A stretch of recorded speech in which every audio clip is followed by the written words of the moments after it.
Hello, everyone. It's time for Chapter 4. If you remember at the end of Chapter 3, Opal has asked her dad, the preacher, to tell her 10 things about her mother. She said, just tell me one thing for each year that I've been alive. And Opal is 10 years old. 1, said the preacher. We were sitting on the couch, and Winn Dixie was sitting between us.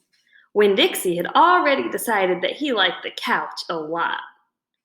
1, said the preacher again. Winn Dixie looked at him kinda hard. Your mama was funny. She could make just about anybody laugh. 2, he said. She had red hair and freckles. Just like me, I said. Just like you, the preacher nodded. 3, she liked to plant things. She had a talent for it. She could stick a tire in the ground and grow a car. Winn-Dixie started chewing on his paw, and I tapped him on the head to make him stop. 4, said the preacher, she could run fast. If you were racing her, you couldn't ever let her get a head start because she would beat you for sure. I'm that way too, I said. Back home in Watley, I raced Liam Fullerton and beat him, and he said it wasn't fair because boys and girls shouldn't race each other to begin with. I told him he was just a sore loser. The preacher nodded. He was quiet for a minute. I'm ready for number 5, I told him. 5, he said. She couldn't cook. She burned everything, including water. She had a hard time opening a can of beans. She couldn't make head nor tail of a piece of meat. 6. The preacher rubbed his nose and looked up at the ceiling. Winn-Dixie looked up too. Number 6 is that your mama loved a story. She would sit and listen to stories all day long. She loved to be told a story. She especially liked funny ones, stories that made her laugh. The preacher nodded his head like he was agreeing with himself. What's number 7? I asked. Let's see, he said. She knew all the constellations, every planet in the nighttime sky, every last one of them. She could name them and point them out, and she never got tired of looking up at them. Number 8, said the preacher with his eyes closed, was that she hated being a preacher's wife.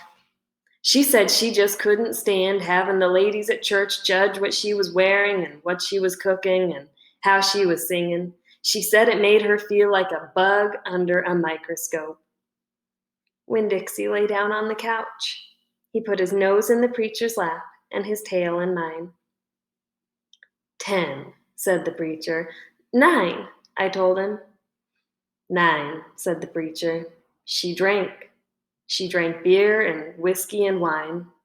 Sometimes she couldn't stop drinking, and that made me and your mama fight quite a bit. Number 10, he said with a long sigh. Number 10 is that your mama loved you. She loved you very much. But she left me, I told him. She left us, said the preacher softly. I could see him pulling his old turtle head back into his stupid turtle shell. She packed her bags and left us, and she didn't leave one thing behind. Okay, I said. I got up off the couch. Winn-Dixie hopped off too. Thank you for telling me, I said. I went right back to my room and wrote down all 10 things that the preacher had told me.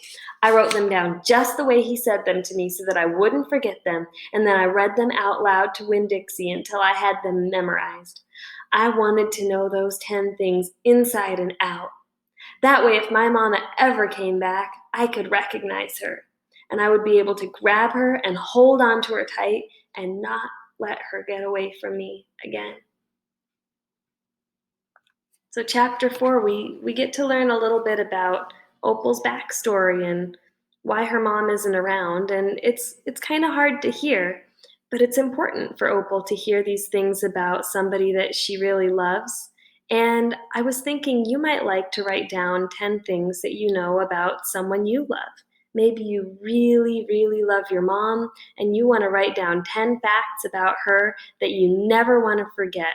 Or maybe it's somebody who you haven't had a chance to meet, like an uncle who lives in another state, and you'd like to learn about that person. Give it a try. If you would like to share what you've written down or what you've learned and you're watching on Flipgrid, then you can hit the green reply button down below and share with all of us. See you tomorrow. Oh, no. Is today Friday? Yes. I'll see you Monday.